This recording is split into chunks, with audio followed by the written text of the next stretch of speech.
Dear students, this is 12th Zoology video class, chapter 13, environmental issues. So this video can be seen pure science students and biology science students.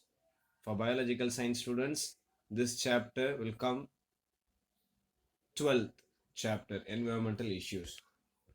I'll show you reduced topics, pure science group as well as biological science. Here, these are the reduced topics for biological science, biomax students. You can note it down these topics in your textbook. So, chapter 12, environmental issues, introduction part, it is there, and 12.1, pollution, that topic is there. Then 12.6, biomagnifications, this topic is there. Then 12.7, eutrophications is there. Then 12.8, organic farming and its implementations is there. And 12.9, solid waste management is there. And last topic 12.10, ecos and toilets. So these are the topics are there for biomax students. Just you can note it down. The next, I'll show you pure science students the topics. What are the topics are present for this year? Here, so these are the topics for pure science students. Chapter 13, environmental issues, introduction part, just stick it out. And 13.1, pollutions, that topic is there. And 13.1.1, classifications of pollutants are there. And 13.6, biomagnifications are there. 13.7, eutrophications are there. And 13.7.1, integrated wastewater management is there. And 13.8, organic farming and its implementations is there. And 13.9, solid waste management is there. And 13.9.1, waste management practices is there. And 13.9.2, radioactive waste is there. And 13.9.3, medical waste are there. And 13.9.4, e-waste are there. And 13.9.5, plastic waste solutions and remedies are there. And last topics 13.10, ecos and toilets is there. So these are the topics. You can note it down your textbook for pure science. And biomax also just shown, just stick it out, just mark in your textbook. Here, chapter 13, environmental issues. Here, we'll see environment is my prime teacher, said by Masanabu Foucault.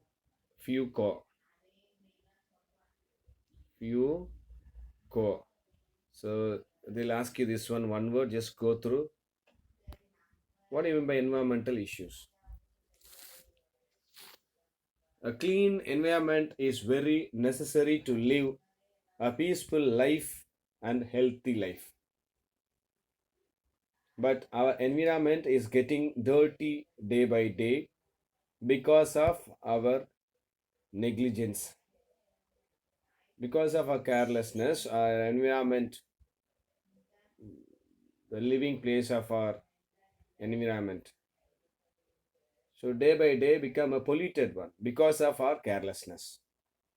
Earth is currently facing a lot of environmental concerns like air pollution, water pollution, and noise pollutions, global warming, acid rain, biomagnifications, eutrophications, deforestations, waste disposal, ozone layer depletions, and climatic changes.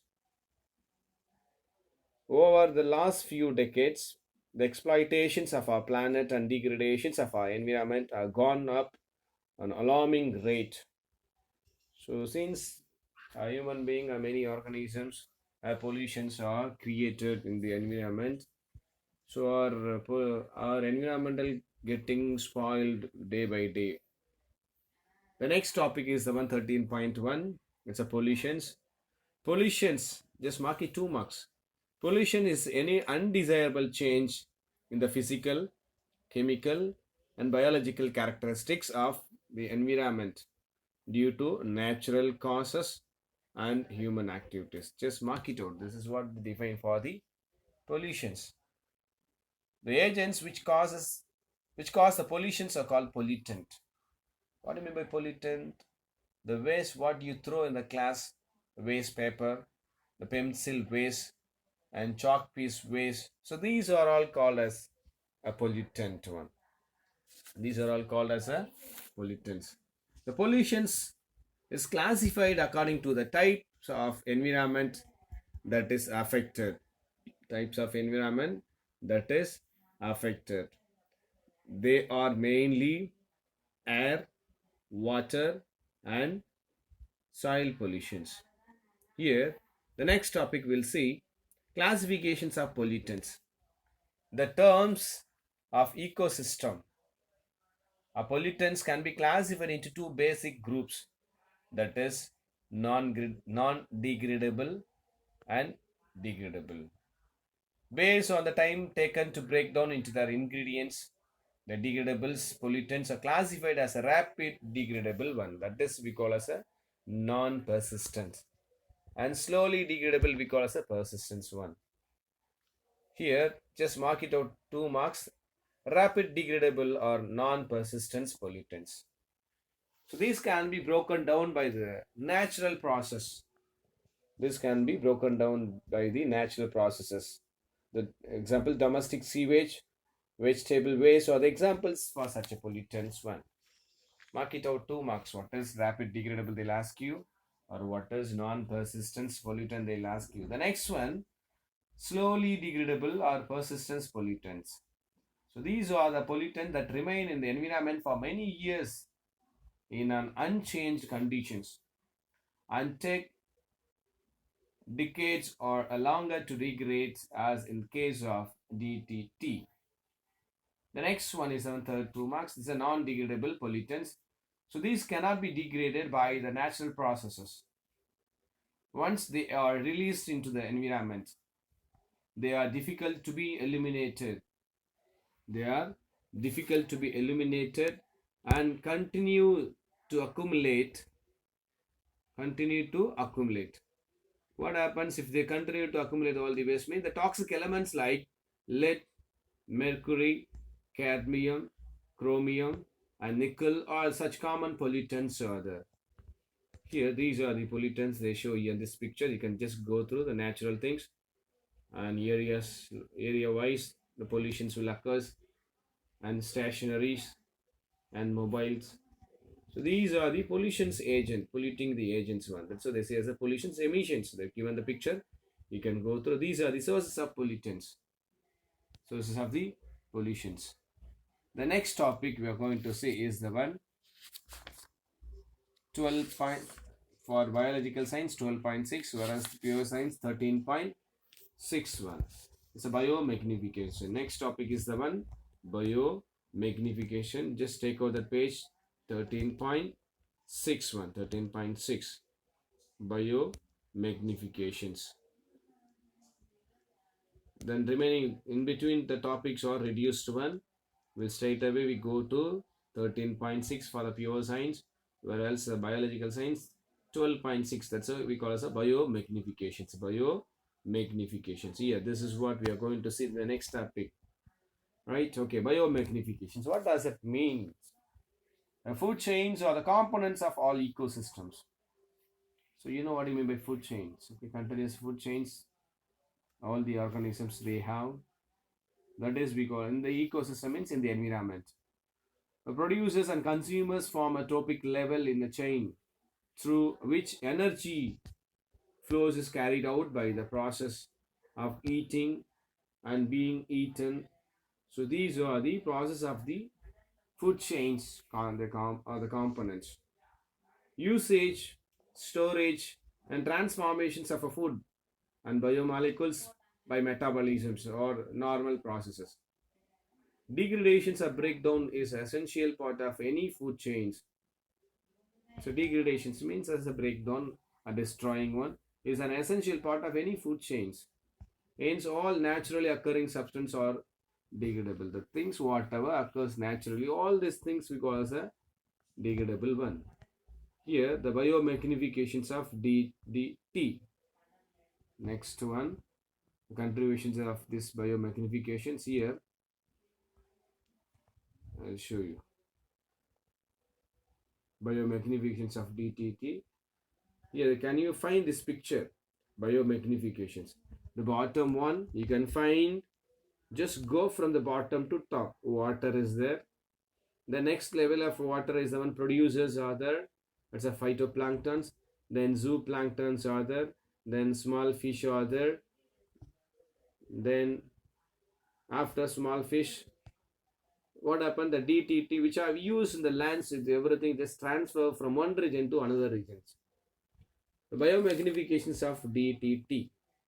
When a non-degradable substances enter the food chain, the DTT is a non-degradable substance. When they enter in the food chain, they do not get metabolized or broken down or expelled, and instead get transferred up in the trophic levels of the food chain. For example, here the water, they use DTT. Okay, the land also they use through the land. If the rain comes, means and along the rainwater, this DTT or chemical substance are mixed in this one. So these chemical substances are not going to degrade one. So during this process, they show an increased concentrations, which is referred to as biomagnifications. Here the DTT, the chemicals are used, the trophic level, the basic one, water. Then that chemicals have been eaten by the producers.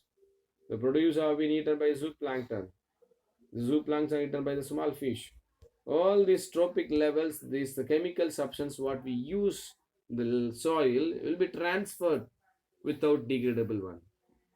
So this results in the increased the toxicity and may even lethal. Lethal means death, you can underline.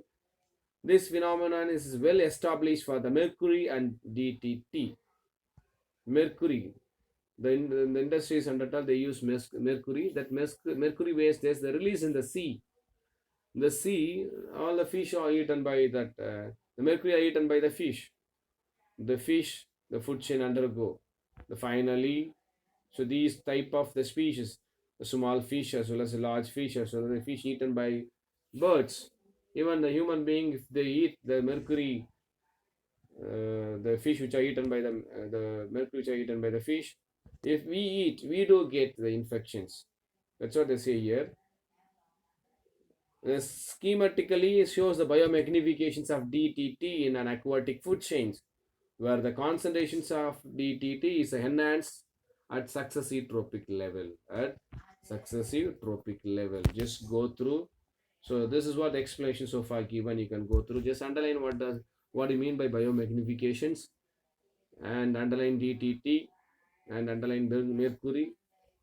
Okay, just this is what we biomagnifications. The next topic is the one eutrophications.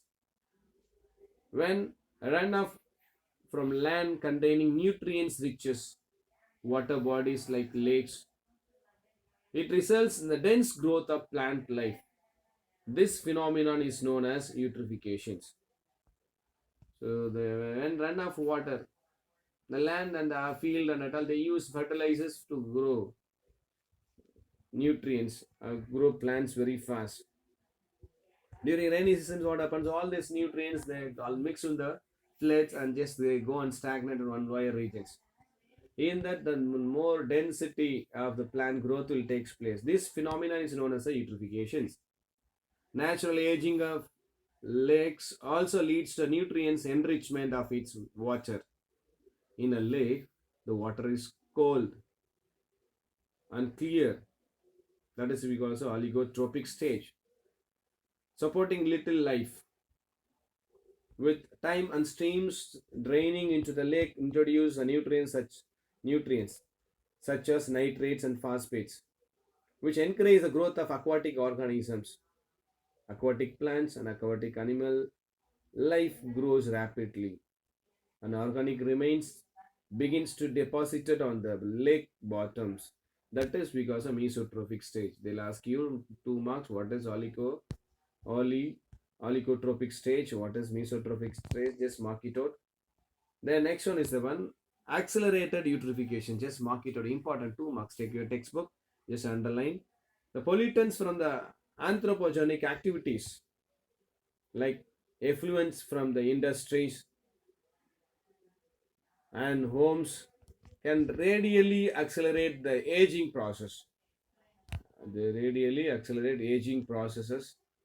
This phenomenon is known as cultural or accelerated eutrophication. Just mark it an important 2 marks. The indirect questions can be asked what is cultural eutrophications or what is accelerated eutrophication. Just mark it out. The nutrient stimulates the growth of algae, water, hyacinth, and can cause clogging of canals, rivers, and lakes as well as displacing the native plants. It is causes the unsightly foam and unpleasant odors and deprives the water of the dissolved oxygens.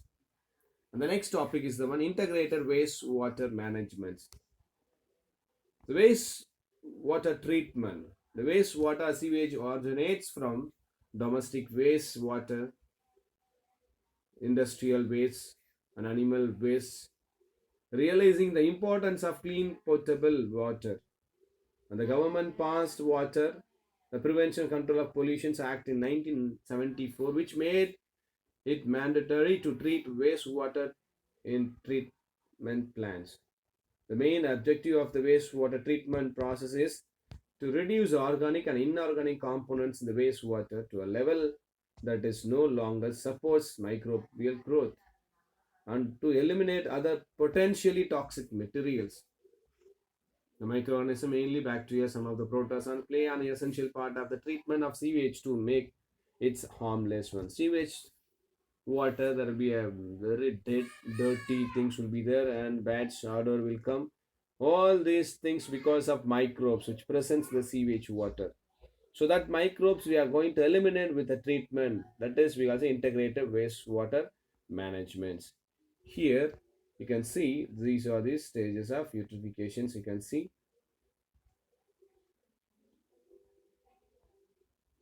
the primary treatments, primary treatment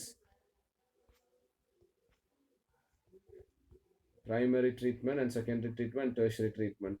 Three treatments are there. Primary treatments is involve the physical removal of solid and particulates, organic and inorganic materials from the sewage through the filtrations and sedimentations.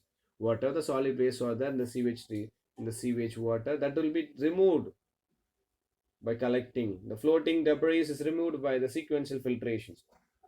Then the grit are removed by the sedimentations. All solids that settle from primary sludge and supernatant forms of effluent. The effluent from the primary settling tank is taken for the secondary treatments. Here, secondary treatments or biological treatments. The primary effluent is passed into the large aeration tank where it is constantly agitated. Constantly agitated one mechanically and air is pumped into it. This allows the vigorous growth of useful aerobic microbes into the phloem. That's a mass of bacteria associated with the fungal filaments to form a mesh-like structures. So the first one, primary one, they remove the floating solid materials. Whereas the secondary treatment, they just kill all the bacteria and microbes in this one. While growing these microbes, they consume the majority part of the organic matter in the effluent. This significantly reduces biological oxygen demand. Refers to amount of oxygen that would be consumed. And BOD is reduced. The greater BOD of the wastewater has more polluting potentials. The next one is the tertiary treatment. The tertiary treatment is the final process that improves the quality of wastewater before it is reused or recycled or released into the natural water bodies. This treatment removes the remaining of inorganic compounds and substances such as nitrogen, Phosphorus. UV is an ideal disinfectant for the wastewater since it does not alter the water quality except for inactivating the microorganisms.